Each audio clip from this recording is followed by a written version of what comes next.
हमारे मन के मैल को बिना साबुन और पानी के ही क्या है वो देता है। तो जो भक्ति का मार्ग है वो प्रेम का, भगवान के प्रेम का घर है। अगोचर अदृश्य भगवान के प्रति कुछ भी कहना कठिन है, और अगर वो 2.5 अक्षर प्रेम के ना पढ़े तो वो पंडित नहीं कहलाते। जो निंदक होता है, जो निंदा करता है, यानी हमारी बुराई पीठ पीछे करने वाले को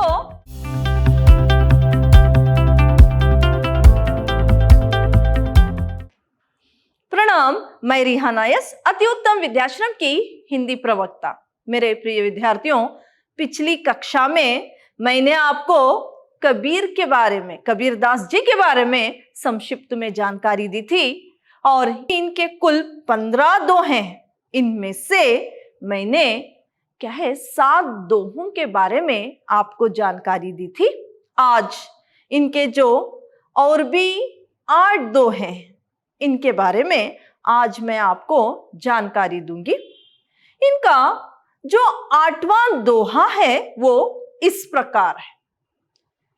कबीरा यह घर प्रेम का है, खाला का घर नाही, शीस उतारी हाथी करी, 100 पैसे घर माही।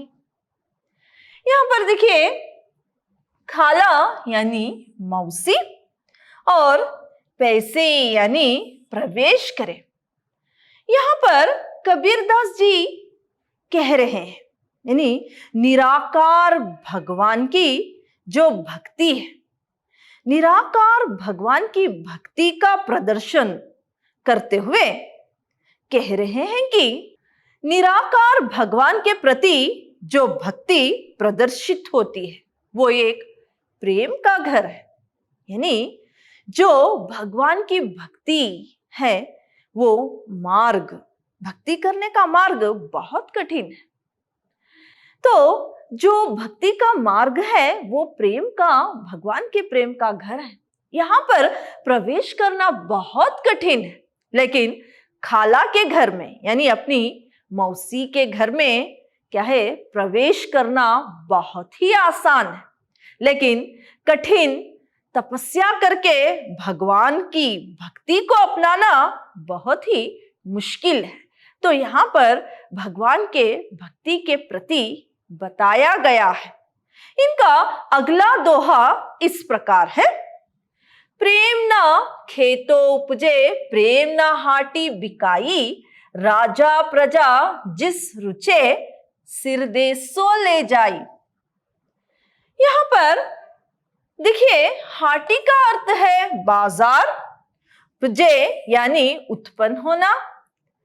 इस दोहे में कबीरदास जी कह रहे हैं कि जो प्रेम है वो प्रेम ना ही खेत में उगाया जा सकता है, ना ही बाजार में बिकता है, ना ही कोई बेचता है, ना ही कोई खरीदता है, ना ही कोई इसे खरीद सकता है। यानी ये भी एक भक्ति के प्रति ही है। ये दोहा भी भक्ति का ही है। कबीरदास जी कह रहे हैं कि जो प्रेम है ना ही खेत में उगाया जा सकता है, ना ही बाजार में बेचा जा सकता है, ना ही कोई इसे खरीद सकता है। वो जो प्रेम है वो राजा हो या प्रजा हो, उसका मोल देकर क्या है उसे ले सकते हैं। यहाँ पर वे बता रहे हैं कि कठिन तपस्या करके भगवान की भक्ति को वो अपना सकते हैं। ना ही इसे कोई बेच सकता है और ना ही इसे कोई खरीद सकता है। इस तरह से इस दोहे में क्या है कबीरदास जी कह रहे हैं।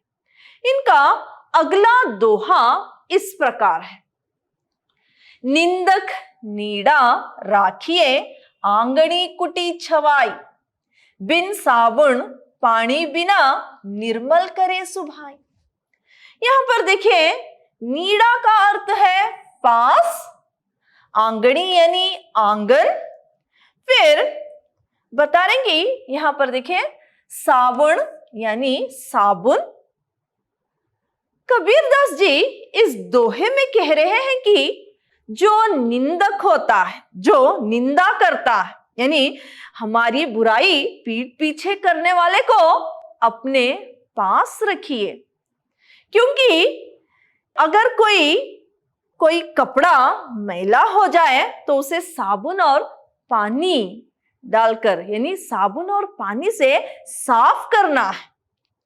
लेकिन निंदक हमारे मन के मैल को बिना साबुन और पानी के ही क्या है, धो देता है।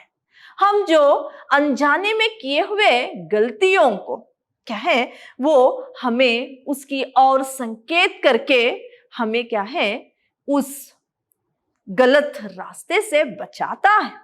इसीलिए निंदक को अपने पास रखिए, क्योंकि वो बुराई के रास्ते पर जाने से हमें रोकता है और साथ ही साथ हमारे मन का परिवर्तन करता है। इसीलिए निंदकों को अपने आंगन में रखने के लिए कबीरदास जी कह रहे हैं।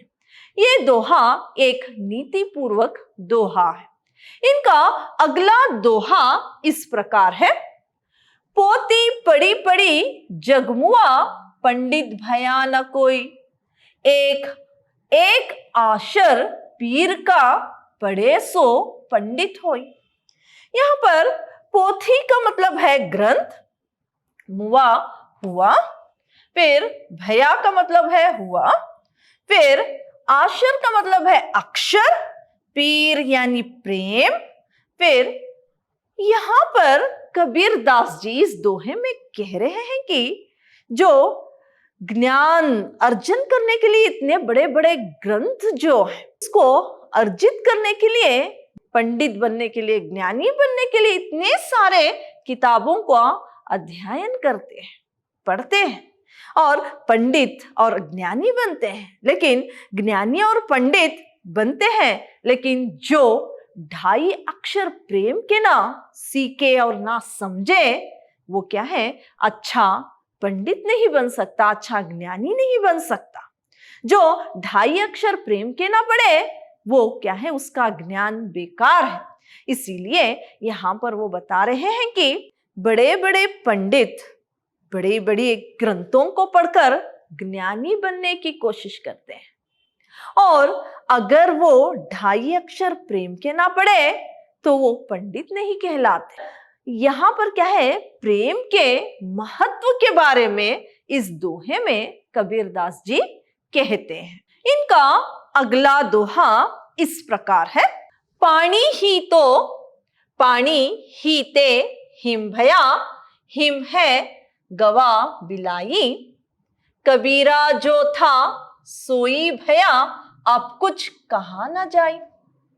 यहां पर देखिए, पानी यानी पानी, हिम यानी बर्फ, फिर यहां पर हिम बिलाई का मतलब है विलीन होना।